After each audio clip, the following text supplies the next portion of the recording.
First of all, thank you for being here today. And I know you try not to get this personal, but in reference to the broad stroke of those of us that oppose this reform as being radicals and gun toters,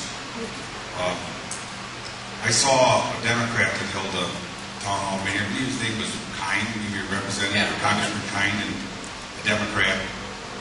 He held a town meeting which was respectful. I don't know opposing views. First of all, I'm disappointed that when Tammy Baldwin wanted my vote, she held a town meeting at the Boyd College. But I find that absent now at this crucial time, and no town hall meetings. Now, you mentioned cost. My biggest problem with this reform is I can't think of a program that the government has started that the costs really turned out to be what they were reported to be.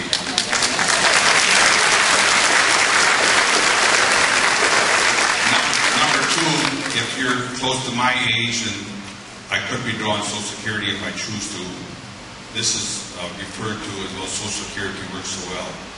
I'm in Social Security because I chose to be. My brother did not pay into Social Security, so there's some flexibility in that. Also, I paid into Social Security for 48 years, so I have an investment in that. One thing I like about this bill, and you alluded to it, is we did get the readout from the clinic and our insurance company, and trying to figure out what is our co-pay is not. Now that my wife's retired, she can spend a couple days to figure it out. You can get a bill from the anesthesiologist, from the hospital, from the doctor, from the whomever, and you know. How do you propose to streamline some of that paperwork? Well, there's actually something I specifically proposed, which is to streamline it like subcontractors take construction. We got something building at the other end of the school.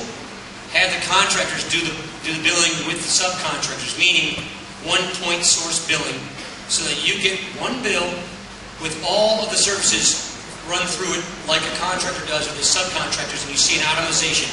So you're not getting a blizzard of stuff in the mail where you have no idea when it ends. So one source billing, and ahead of time you will know what it will cost. That's what I'm proposing.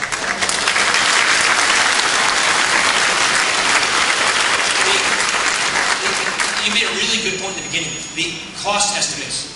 The government is notorious at underestimating the cost of new programs. You're familiar with this Cash for Clunkers program?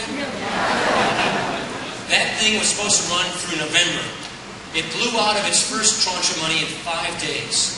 Then, I didn't vote for it, but then Congress tripled the money, and it's already exhausted. And the program they thought was going to last through November. Take a look at Medicare. When Medicare was created in 1990, the cost ended up being 9 times bigger than they originally estimated it would be. They're already telling us, those same kinds of estimators, government estimators are already telling us this new bill is going to be an unfunded entitlement. It's going to be a new program that more Americans will be on than are even on Medicare right now. And we already know, they're already telling us, it's not going to be paid for, and it will be paid for with borrowed money. Got to remember, there's going to come a day where we can't borrow as much money. I mean, we will literally run out of people to keep lending us money. 48% of our money comes from overseas already. Half of this year's budget, just this year, is bond finance, it's debt, it's borrowed. So there's going to come a limit to this. It's going to affect our interest rates. It's going to affect our tax rates. It's going to affect our inflation rates, the value of our dollar, and therefore the value of our savings, of our pensions. So these fiscal decisions we make now really do affect so many other aspects of our lives, not least of which is the future kind of economy our kids and our grandkids are going to have.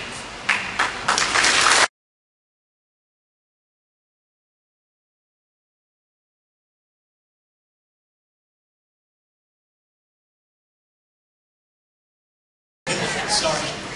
Over here. Thank you, Congressman. My mom is getting old, and she recently was admitted to assisted living. And to talk about this bill with respect to the end-of-life counseling to me is absolutely chilling. Should I be concerned about this provision of the bill? let me get into that. I get this question a lot too. So, the end-of-life counseling. Are there death panels in this law? No, there are not death panels. And I know, I just think that that's probably not an accurate portrayal of what's in this bill.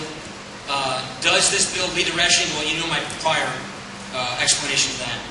End-of-life counseling. There is a provision that provides a reimbursement, a new program to pay doctors to counsel people for end-of-life decisions, end-of-life planning. Why would the government want to do that? Well, you've got to remember, 80% of the healthcare costs in America, more than 80% of the costs borne by the government, occur with the elderly near the end of their lives. So the financial stake that the government has in end-of-life care is to reduce the cost of that end-of-life care. The point I make in this is, that's an important discussion. It's an important discussion you and your mom ought to have with each other and your doctor. It shouldn't be a discussion your government has any bones being involved in.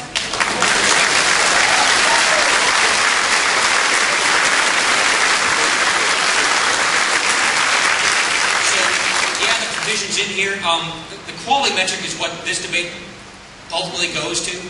But the quality, now this is not in this bill. The quality metric is the quality adjusted life years. That's a British term that the British National Health Service uses to ration care to their citizens. And the quality metric, basically the reason people bring this up a lot is because they say, well, this is the road we're going on. This is what inevitably occurs in a system like the one that's being created here or being proposed here. The current quality metric in England is $49,685. And what that means is, based upon your situation, you have a metric affixed to you, every citizen does, based upon your life expectancy, based upon your value to society as far as your productivity and your life expectancy. And whether or not your life expectancy metric meets or exceeds that number determines whether or not you get the procedure you're seeking. For instance, in Britain, the quality metric for end-of-life care is $22,000. So for your end-of-life care, once you've exhausted $22,000 of care, you don't get it anymore. You're done. So, hey, no, come on. Heckling doesn't work. Heckling doesn't work. We had hearings in the Ways and Means Committee. We had hearings where we had Brits coming over explaining how quality works to us. So we've heard it from people doing quality in England. I am not telling you that this is in this bill. It's not. What I'm telling you is these conversations about the kind of cost containment that inevitably occurs with a government being either the single or primary care of healthcare inevitably goes down these paths. Why else would you not have these bureaucracies in place that are being formed in this legislation to determine how care is to be delivered? And among the concerns is cost. Look, here's the problem. Everything's going bankrupt. And if the government is the financier of healthcare, and healthcare is the major driver of bankruptcy, then the only thing you really can do to fix that situation is to have rules and standards that reduce costs. Treatment decisions will be biased on behalf of cost containment. That is not the path I think we want to go down.